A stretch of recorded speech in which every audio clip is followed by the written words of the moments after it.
지난주에 이어서 교사대학 교사 세미나 두 번째 시간인데 우리 교사들이 많이 참석하셔야 되는데 또 가신 분들이 또 계시네요.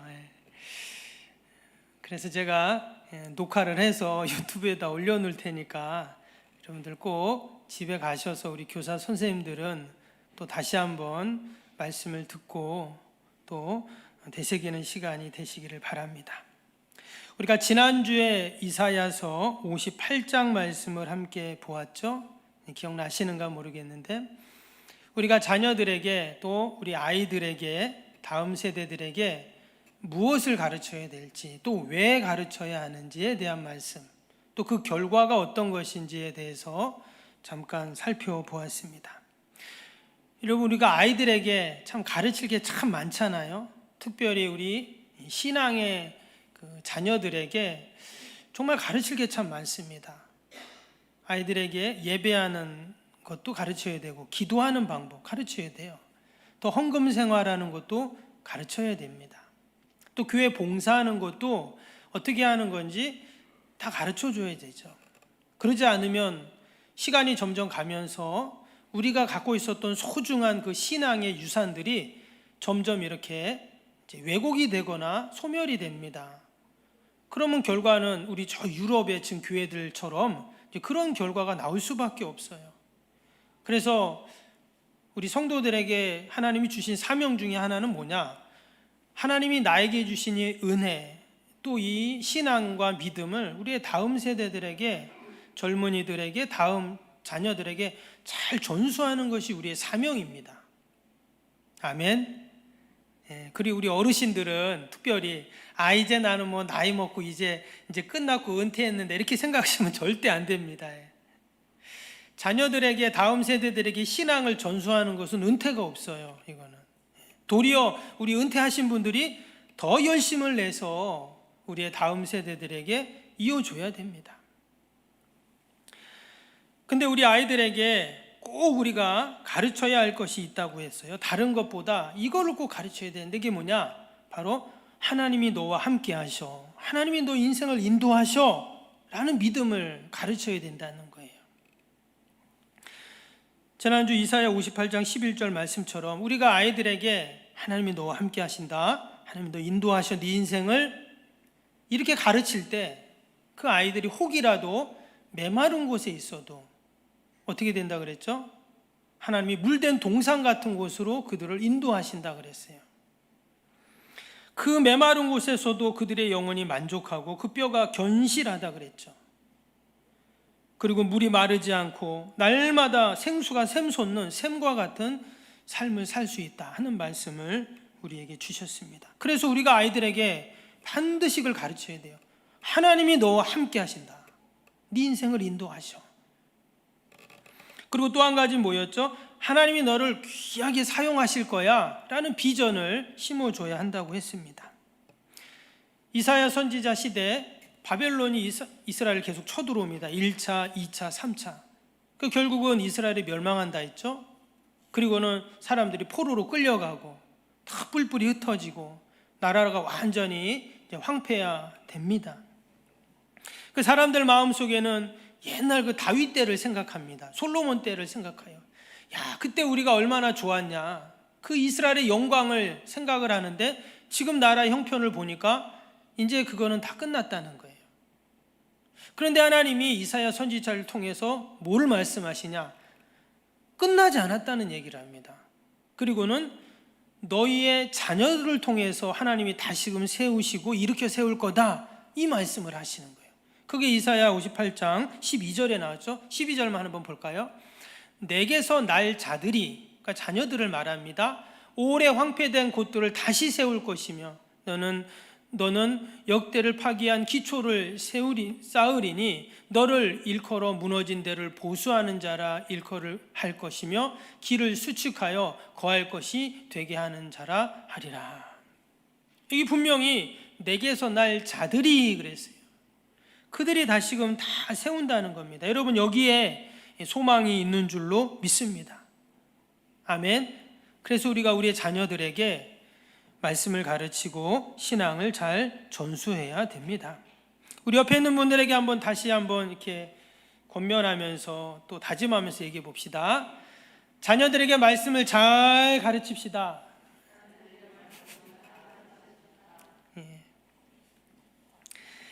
오늘은 이제 좀 방법적인 면, 실천적인 면입니다. 꼭 교사들만 해당되는 말씀은 아니에요.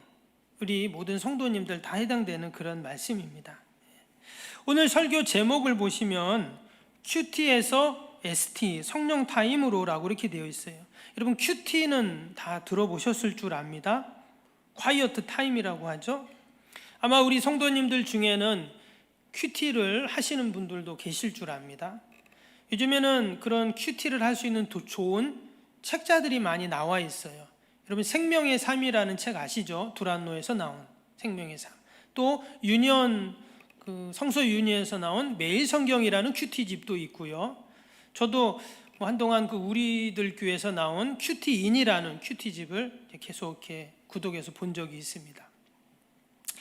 거기에 보면 이제 그날 말씀이 나와요. 또 묵상할 수 있는 거리들이 이렇게 나오는데 그것을 읽고 내가 묵상하고 오늘 하나님이 나에게 주시는 말씀으로 그것을 딱 받고 그 말씀대로 오늘 살자 적용을 하는 그런 내용들이 바로 이 QT입니다. QT는 영어로 보면 quiet time 이렇게 되어 있어요. quiet가 조용한 또 정숙한 이런 뜻이거든요. 그래서 조용한 시간을 갖는 게 바로 이 QT입니다. 그래서 조용한 시간에 내 마음을 내려놓고 내 마음을 다 비우면서 그 비운 곳을 하나님의 말씀으로 채우고 하나님을 의지하고 하나님을 인격적으로 만나고 그런 것이 바로 이 quiet time이에요. 여러분 요즘에는 내가 들으려고 하지 않아도 끊임없이 우리 주위에서 막 그런 소음들이 많이 들리잖아요. 그렇죠? 그래서 요즘 아이들이 이어폰을 이렇게 끼고 다닙니다. 아시죠? 하얀 이어폰 같은 거 끼고 다니는데 음악을 듣는 것도 있지만 거기에 보면 노이즈 캔슬링이라는 이 기능이 있어요. 그게 뭐냐면 그 노이즈 캔슬링 기능을 딱 이제 누르면은요 완전히 아무 소리도 안 들립니다. 그러니까 이어폰이 노래만 듣는 게 아니라 아무 소리도 안 들리는 그런 기능이 있어요. 그래서 마치 이렇게 있지만 그 노이즈 캔슬링 기능을 딱 누르면 완전 밀실에 들어간 것처럼 정말 아무 소리도 안 들립니다. 그래서 참 요즘에는 기술이 참 대단하다 이런 생각이 들어요. 이런 소음의 주파수를 소리 안 들리는 주파수하고 딱 맞춰가지고 완전히 밀폐된 공간에 들어간 것처럼 만드는 거예요. 여러분 왜 그런 기능을 만들었을까요? 이제 공부하는 학생들에겐 되게 도움이 많이 된다 하더라고요. 근데 그 기능을 만든 이유는 뭐냐면 하도 요즘엔 그런 잡음이나 소음이 많이 들려오니까 그냥 다 듣기 싫고 조용한 나만의 시간을 갖고 싶다는 것입니다. 바로 이 QT가 그런 거예요. 세상의 소리로부터 나를 딱 차단하고 조용한 시간, 그래서 그 시간에 하나님의 음성을 듣고 하나님과 만나겠다 하는 바로 이 QT예요. 그래서 이 QT가 너무나 귀하고 우리 성도들에겐 중요합니다. 특별히 우리 교사들, 또 우리 내년부터는 구역장님, 또 구역 인도자들이 세워지는데 바로 이 QT 시간을 반드시 가지셔야 돼요. 혹이나 나는 좀 QT가 어렵다, 잘 모르겠다 이런 분들은 새벽기도 나오시면 됩니다. 아니면 새벽기도 말씀을 제가 늘 녹음을 해서 유튜브에 올려드리잖아요. 청년들한테 내가 늘 보내는데 제가 매일매일 그 아침에 하나님이 나에게 주시는 그 말씀을 듣는 거죠. 그리고 내가 묵상을 하고 그 말씀대로 내가 오늘도 살아야 되겠다 하는 다짐과 함께 그게 QT입니다. 꼭 책을 안 사도 또 다른 시간을 안 가져도 그렇게도 QT를 할 수가 있다라는 것입니다.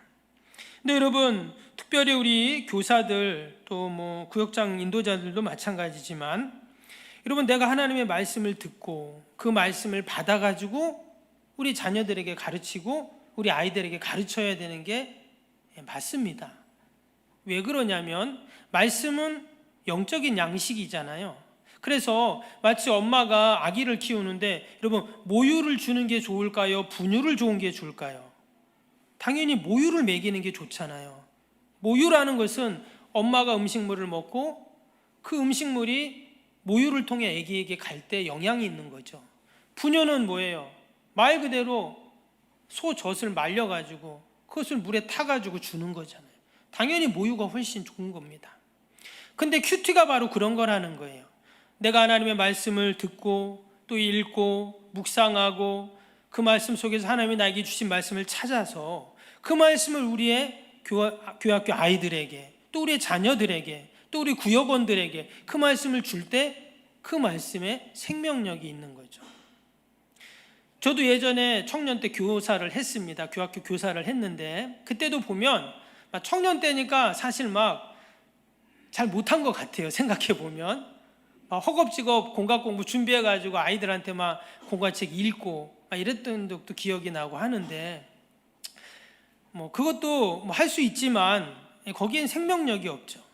그냥 책 읽고 그냥 얘기하는 것으로는 거기에는 생명의 역사를 기대할 수는 없습니다. 그런데 마치 엄마가 모유를 아기에게 먹이는 것처럼 하나님이 나에게 주신 말씀을 내가 묵상하고 그 말씀을 내가 소화시켜서 그 말씀을 우리의 아이들에게 또 교회학교 아이들에게 이렇게 말씀을 전할 때 이제 거기에 여러분 생명의 역사가 있게 된다라는 것입니다. 그래서 우리 교사들은 반드시 구역장님들 또 구역 인도자들도 마찬가지고요. 반드시 큐티를 하셔야 됩니다. 나는 따로 큐티 못하겠다고 말씀드린 것처럼 새벽 기도, 수요예배, 금요기도회 또는 주일 예배 때 말씀을 가지고 내가 또 묵상하고 그 말씀 속에서 하나님이 나에게 주시는 음성을 듣고 그 말씀을 전하면 되는 거예요. 그래서 내년도에는 우리 모든 성도님들 제가 노트를 한 권씩 연초에 다 드릴 겁니다.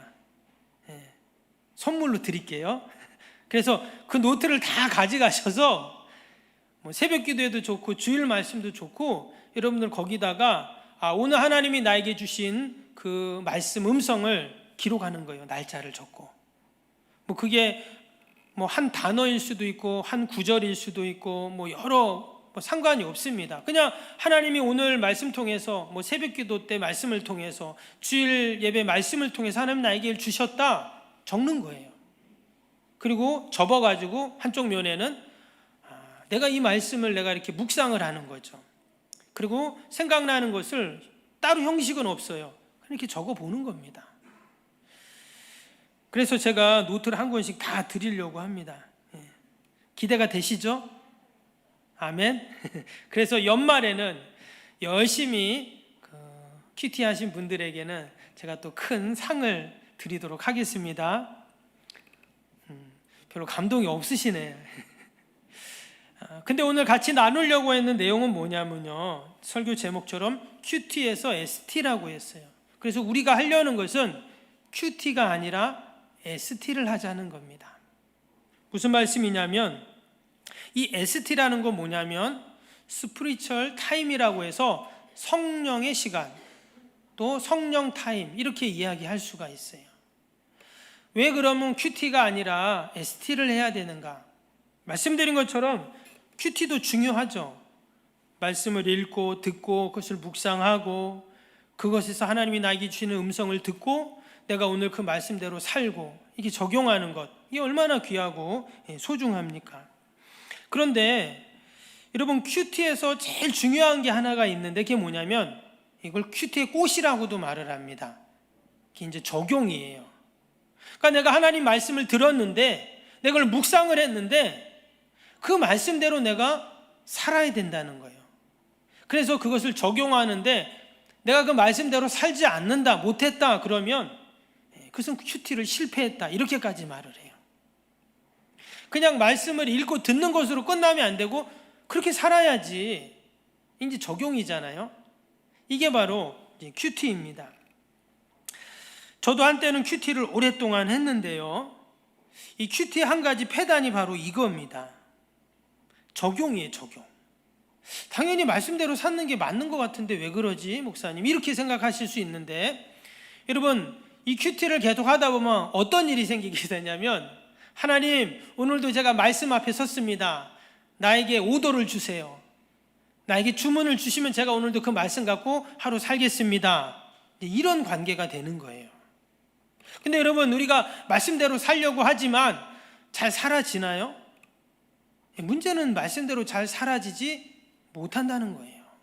그러면 내가 아침에 말씀을 받았지만 그 말씀대로 오늘 살아야 되는데 저녁 때 되면 하나님 죄송합니다. 오늘도 말씀대로 못 살았습니다. 적용을 못했습니다. 이게 계속 반복이 되는 거예요. 그러면 하나님과 나의 관계가 어떻게 될까요? 하나님과 더 친밀하고 가까운 관계가 되려고 큐티를 했는데 이제 점점 멀어지게 되는 거예요. 그래서 큐티를 하면 할수록 나중에는 하나님과 점점 멀어지는 역효과가 나기도 합니다.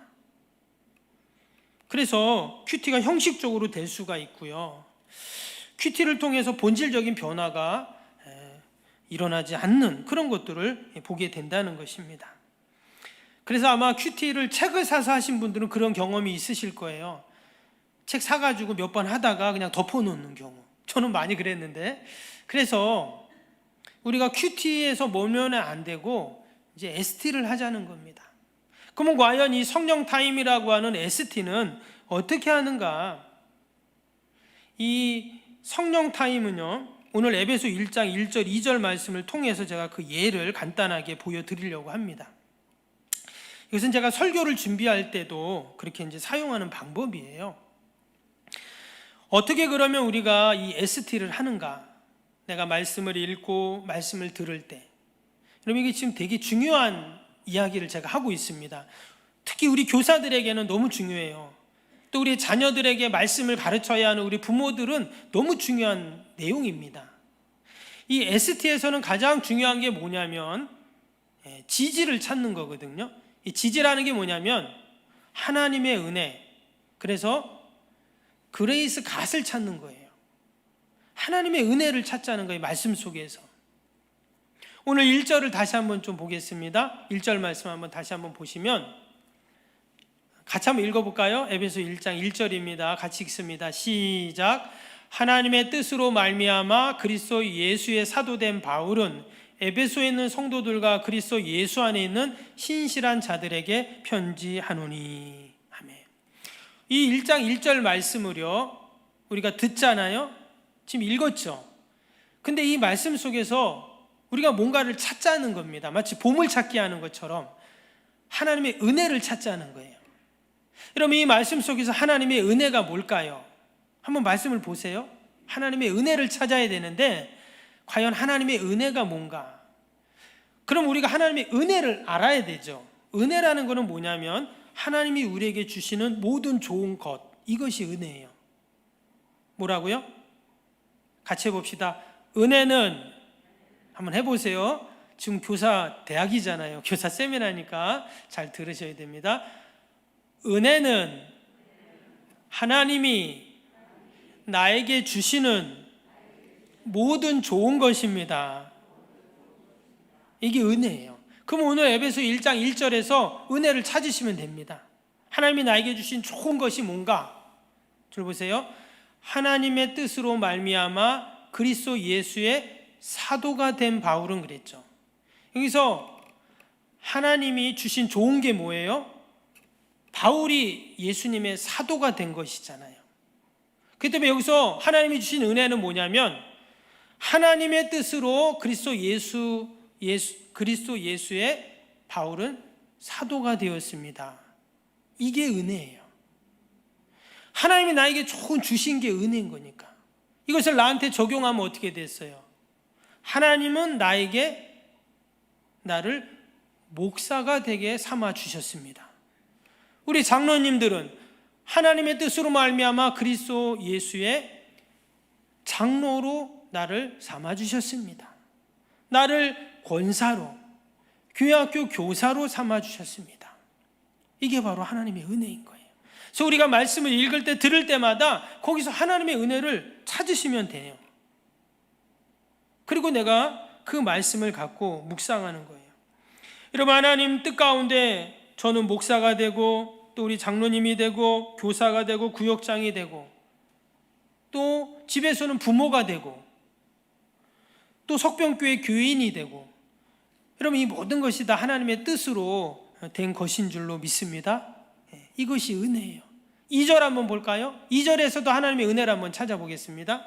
하나님 우리 아버지와 주 예수 그리스도로부터 은혜와 평강이 너희에게 있을지어다. 여러분, 여기서 하나님의 은혜는 뭘까요? 어렵게 생각하시면 되고 않고, 하나님이 나에게 주신 좋은 것, 이게 은혜예요. 이게 뭐예요?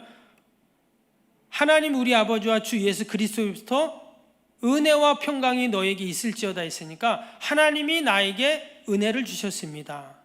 하나님이 나에게 평강을 주셨습니다. 이게 하나님의 은혜인 거예요. 이것을 찾아내라는 거예요. 내가 말씀을 듣거나 읽거나 말씀 속에서 늘 하나님의 은혜를 찾는 겁니다. 이전엔 큐티에서는 뭐라 그랬어요? 내가 적용거리를 찾는다 했잖아요. 오늘도 하나님이 나에게 오더를 주시면 내가 그 오더대로 살겠습니다 하는 적용거리를 찾아야 되는 거예요. 근데 말씀드린 것처럼 내가 그 말씀대로 살려고 하지만 사라지지가 않아요. 그러면 늘 나를 자책하게 되고 도리어 하나님과의 관계는 점점 멀어진다는 거죠. 근데 하나님이 나에게 이미 주신, 또 주실, 또 장차 주실 것에 대해서 그 은혜를 내가 묵상하고 그것을 붙잡으면 어떻게 될까요? 내가 은혜 가운데 있는 거죠. 내가 아예 은혜 가운데 젖어 사는 겁니다. 그럼 하나님의 은혜 가운데 그냥 내가 젖어 살면, 내 안에 늘 하나님의 은혜가 있으면 이제 그 은혜가 흘러가는 거예요. 내 안에 있는 은혜가 우리 자녀들에게, 우리 교학교 아이들에게, 구역원들에게 흘러나가는 거죠. 이게 바로 ST의 장점입니다. 그래서 오늘 이 말씀 2절에서는 하나님이 나에게 은혜를 주십니다. 하나님이 나에게 평강을 주십니다. 그러니까 너 있을지어다 했으니까 그 말인 거예요. 그래서 지금 1절, 2절에서 여러 가지 하나님의 은혜를 우리가 찾습니다. 우리가 오늘 에베소서 1장 2절, 1절, 2절만 하지만 다른 본문 구절을 보면 또 하나님의 은혜가 막 하나요. 근데 이 중에서도 내가 한 가지만 묵상을 하는 겁니다. 그래서 저는 이 에베소 1장 2절 말씀에서 하나님은 나에게 평강을 주셨습니다. 평강을 주십니다. 이 말씀을 제가 하나님의 은혜로 이제 묵상을 하는 거예요. 그걸 찾아냈잖아요. 처음엔 찾는 겁니다. 두 번째는 그걸 묵상하는 거예요. 그러면 하루 종일 하나님이 나에게 평강을 주셨습니다. 그러면 그런 질문을 할 수가 있죠. 왜 하나님이 나에게 평강을 주셨지? 이렇게 내 자신에게 질문을 하는 거예요. 내가 지금 평강이 필요하니까 주셨겠죠. 이런 질문을 하고 답을 찾아내는 겁니다. 그걸 묵상이라고 하죠. 그래서 하나님이 나에게 평강을 주십니다. 이 말씀을 갖고 내가 우리의 자녀들에게, 또 우리의 교학교 아이들에게, 또 우리 구역원들에게 내가 묵상한 그 ST를 통해서 묵상하고 주신 말씀을 이제 나누면 되는 겁니다. 제가 에베소 1장 2절에 하나님은 나에게 평강을 주십니다 라는 말씀을 가지고 이 시간 어떻게 묵상한 것을 나누는지 한번 제가 소개를 해드리겠습니다.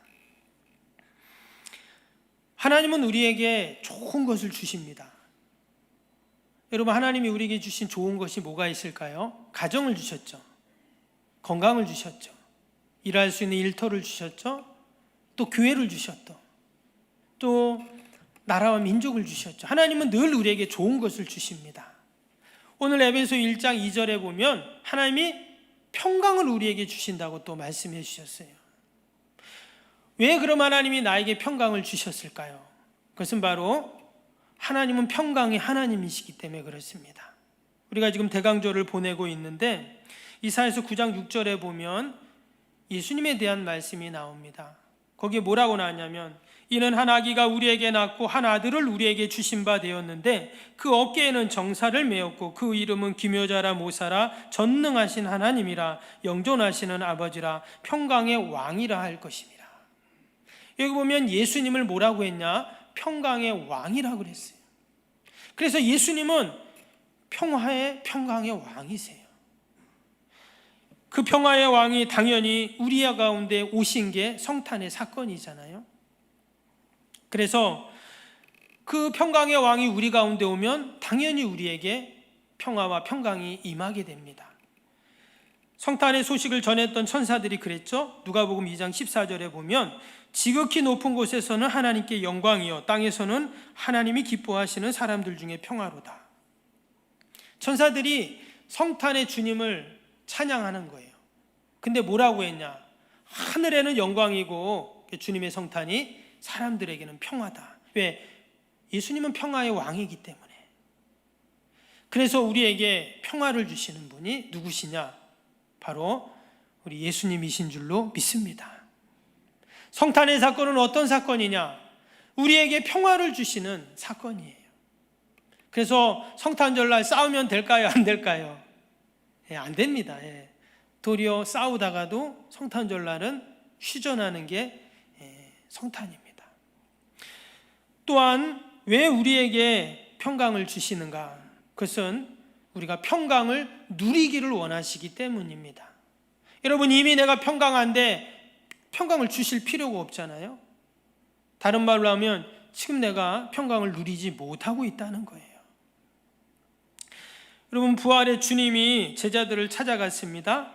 그들은 다 두려워 벌벌 떨고 걱정하고 염려하고 문을 꼭 잠그고 그렇게 어찌할 줄 몰라하고 있었잖아요.